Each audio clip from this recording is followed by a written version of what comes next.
এখন শুনবেন আজকের গুরুত্বপূর্ণ খবরের শিরোনাম। ইসরায়েলের সেনাদের যুদ্ধের পরেও গাজায় রাখার ঘোষণা। পারমাণবিক বোমার মালিক হওয়া থেকে দূরে নেই ইরান, IAEA প্রধান। ইসরায়েলি বর্বর হামলায় পরিবারের 10 সদস্য সহ সাংবাদিক নিহত। যুক্তরাষ্ট্রকে হুমকি ও ব্ল্যাকমেইল বন্ধ করতে বলল চীন। 19 এপ্রিল রোমে যুক্তরাষ্ট্র ইরানের দ্বিতীয় দফার আলোচনা হবে, রিপোর্ট। গাজায় সীমা লঙ্ঘন করেছে ইসরায়েল, স্বীকার করল ইউরোপীয় ইউনিয়ন। জাতিসংঘ শান্তিরক্ষা মিশনে অর্থায়ন কমাতে পদক্ষেপ ট্রাম্পের। ইসরায়েলের সেনাদের যুদ্ধের পরেও গাজায় রাখার ঘোষণা। ইসরায়েলের সেনাদের যুদ্ধ শেষ হওয়ার পরেও গাজার তথাকথিত বিভিন্ন নিরাপত্তা অঞ্চলে রাখার ঘোষণা দিয়েছেন দেশটির প্রতিরক্ষা মন্ত্রী ইসরায়েল কাটজ। নিরাপত্তা অঞ্চল বা বাফার জোনে থাকা এসব ইসরায়েলি সেনারা যে কোনো অস্থায়ী বা স্থায়ী পরিস্থিতিতে দেশটির মানুষকে সুরক্ষা দেবে। লেবানন ও সিরিয়াতেও নতুন করে তৈরি করা বাফার জোনে দেশটির সেনারা অনির্দিষ্টকালের জন্য অবস্থান করবেন। বুধবার ইসরায়েল কাটজ এসব কথা জানিয়েছেন। 3 সপ্তাহ আগে গাজায় নতুন করে অভিযান শুরুর পর থেকে ফিলিস্তিনের 10% ভূখণ্ড ইসরায়েল দখল করে নিয়েছে জানিয়ে বললেন কাটজ, এবার অতীতের মতো হবে না। যেসব এলাকা পরিষ্কার এবং দখল করা হয়েছে ইসরায়েলের প্রতিরক্ষা বাহিনী সেসব এলাকা ছাড়ছে না। গাজার যে কোনো অস্থায়ী বা স্থায়ী পরিস্থিতিতে IDF শত্রু এবং সম্প্রদায়ের মধ্যে বাফার হিসেবে নিরাপত্তা অঞ্চলে থাকবে। লেবানন ও সিরিয়ার ক্ষেত্রেও একই কথা প্রযোজ্য। কাটজ বলেন, ইসরায়েলের নীতি হল সর্বোচ্চ অগ্রাধিকার দিয়ে সব জিম্মির মুক্তির জন্য সর্বাত্মক প্রচেষ্টা করা এবং পরবর্তীতে হামাসকে পরাজিত করার জন্য একটি সেতু নির্মাণ করা। কিন্তু হামাস আবারও জোর দিয়ে বলেছে যে কোনো স্থায়ী যুদ্ধবিরতির জন্য ইসরায়েলের সেনাদের গাজা থেকে প্রত্যাহার করতে হবে। পারমাণবিক বোমার মালিক হওয়া থেকে দূরে নেই ইরান, IAEA প্রধান। পারমাণবিক বোমার মালিক হওয়া থেকে ইরান খুব বেশি দূরে নেই বলে মন্তব্য করেছেন জাতিসংঘের পারমাণবিক কর্মসূচি পর্যবেক্ষক আন্তর্জাতিক আণবিক শক্তি সংস্থার প্রধান রাফায়েল গ্রোসি। তেহরান সফরের কয়েক ঘণ্টা আগে বুধবার ফরাসি সংবাদ মাধ্যম লা মন্ডেকে দেওয়া সাক্ষাৎকারে মন্তব্য করেন তিনি। রাফায়েল গ্রোসি বলেন, পারমাণবিক বোমার সক্ষমতা অর্জন থেকে এখনো একটু দূরে আছে ইরান, তবে তারা এটি অর্জন করা থেকে খুব বেশি দূরে নেই, আর এটা সবাইকে স্বীকার করে নিতে হবে। গ্রোসি একটি ধাঁধার সঙ্গে পারমাণবিক অস্ত্রের বিকাশের তুলনা করে বলেছেন, ইরানের কাছে পারমাণবিক সরঞ্জামের অনেক টুকরো আছে এবং তারা শেষ পর্যন্ত একদিন সেগুলো একত্রিত করতে পারে। বুধবার রাতে ইরান সফরে যাওয়ার কথা রয়েছে IAEA প্রধান রাফায়েল গ্রোসির। তেহরান সফরে গিয়ে সেখানকার জ্যেষ্ঠ কর্মকর্তাদের সঙ্গে বৈঠক করবেন তিনি। 2015 সালে 5 বিশ্ব শক্তির সঙ্গে ইরানের স্বাক্ষরিত পারমাণবিক চুক্তির পর থেকে তেহরানের পারমাণবিক কার্যক্রমে নজরদারি চালিয়ে আসছে IAEA।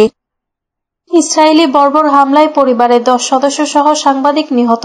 গাজা শহরে বুধবার ইসরায়েলি বিমান হামলায় একজন ফিলিস্তিনি সাংবাদিক এবং তার পরিবারের 10 সদস্য নিহত হয়েছেন। এক প্রতিবেদনে ওয়াফা নিউজ এজেন্সি এ খবর জানিয়েছে। স্থানীয় সূত্রের বরাতে প্রতিবেদনে জানানো হয়, ইসরায়েলি যুদ্ধ বিমান গাজা শহরের পূর্বে আল তুফা এলাকার সাংবাদিক ফাতিমা হাসানের বাড়িতে বোমা হামলা চালিয়েছে।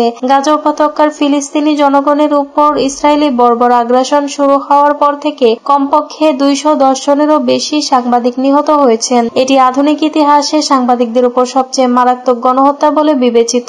অপর এক প্রতিবেদনে ওয়াফা নিউজ এজেন্সি খবরে বলা হয়েছে, অধিকৃত পশ্চিম তীরের রামাল্লাহর কাছে বেইত সিরা গ্রামে সাংবাদিক ইব্রাহিম আবু সাফিয়াহের বাড়িতে অভিযান চালিয়ে তাকে গ্রেপ্তার করা হয়েছে। যুক্তরাষ্ট্রকে হুমকি ও ব্ল্যাকমেইল বন্ধ করতে বলল চীন। চলমান বাণিজ্য যুদ্ধ অবসানে আলোচনায় বসতে হলে চীনকেই প্রথম পদক্ষেপ নিতে হবে বলে মার্কিন প্রেসিডেন্ট ডোনাল্ড ট্রাম্প যে বক্তব্য দিয়েছেন তার কড়া প্রতিক্রিয়া জানিয়েছে বেইজিং। বুধবার চীনা পররাষ্ট্র মন্ত্রণালয় জানিয়েছে, ওয়াশিংটনের উচিত হুমকি ও ব্ল্যাকমেইল বন্ধ করে সমতার ভিত্তিতে সংলাপে বসা। মন্ত্রণালয়ের মুখপাত্র লিনজিয়ান বলেন, যুক্তরাষ্ট্র যদি সত্যিই সংলাপ ও আলোচনার মাধ্যমে সমস্যার সমাধান চায় তাহলে তাকে চরম চাপ প্রয়োগ, হুমকি ও ব্ল্যাকমেইল বন্ধ করতে হবে এবং সমতা, পারস্পরিক সম্মান ও পারস্পরিক স্বার্থের ভিত্তিতে চীনের সঙ্গে কথা বলতে হবে। তিনি আরো বলেন, চীনের অবস্থান স্পষ্ট, শুল্ক যুদ্ধ বা বাণিজ্য যুদ্ধে কোনো পক্ষই জেতে না। চীন যুদ্ধ চায় না, কিন্তু ভয়ও পায় না। চলতি বছর ট্রাম্প চীনা পণ্যের উপর অতিরিক্ত 145% শুল্ক আরোপ করেছেন, যা আগে থেকে আরোপিত শুল্কের উপর চাপিয়ে দেওয়া হয়েছে। শুরুতে ফ্যান্টানিল সরবরাহ চেইনে চীনের কথিত ভূমিকার অভিযোগ তুলে তিনি 20% শুল্ক বসান।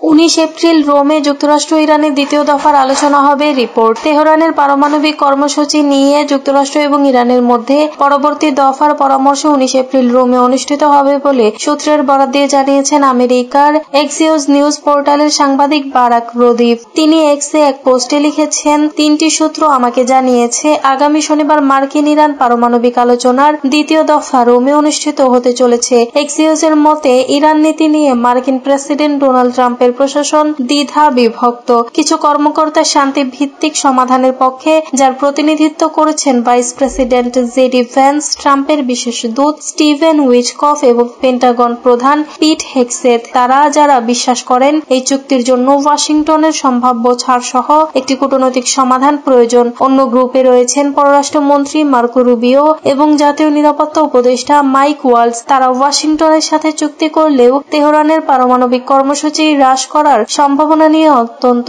সন্দিহান।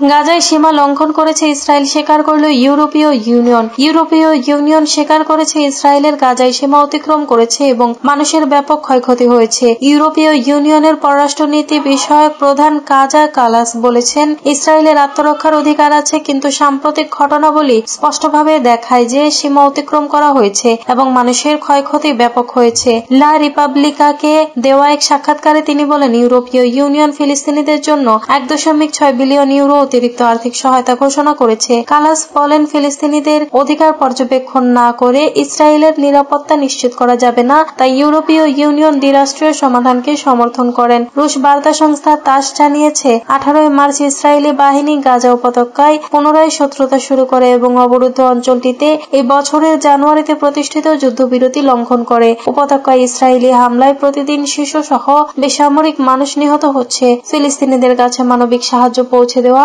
বন্ধ হয়ে গেছে। জাতিসংঘ শান্তিরক্ষা মিশনে অর্থায়ন কমাতে পদক্ষেপ ট্রাম্পের।